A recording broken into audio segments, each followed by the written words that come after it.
He bizarrely asserted that these regions are no longer part of Ukraine and their sovereign territory.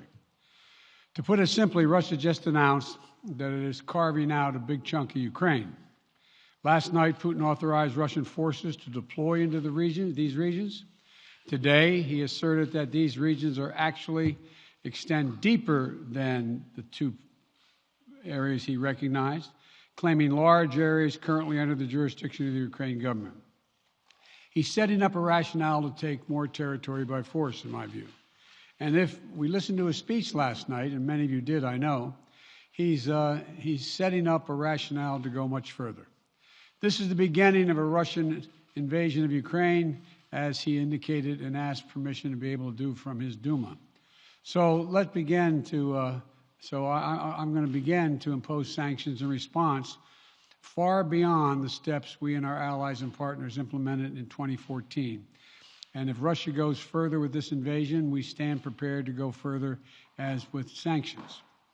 Who in the Lord's name does Putin think gives him the right to declare new so-called countries on territory that belong to his neighbors? This is a flagrant violation of international law, and it demands a firm response from the international community. Over the last few months, we've coordinated closely with our NATO allies and partners in Europe and around the world to prepare that response.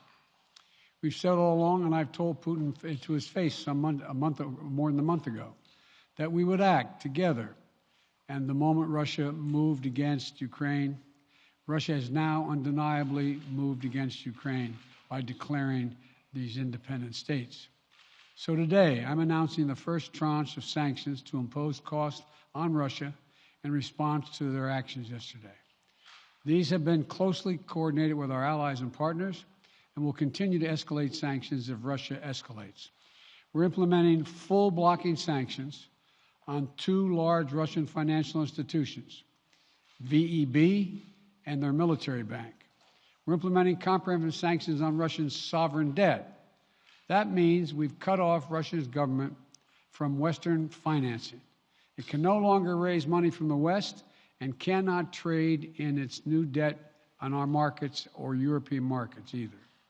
Starting tomorrow and continuing in the days ahead, we'll also impose sanctions on Russia's elites and their family members. They share in the corrupt gains of the Kremlin policies and should share in the pain as well. And because of Russia's actions, we've worked with Germany to ensure Nord Stream 2 will not, as I promised, will not move forward. As Russia contemplates its next move, we have our next move prepared as well.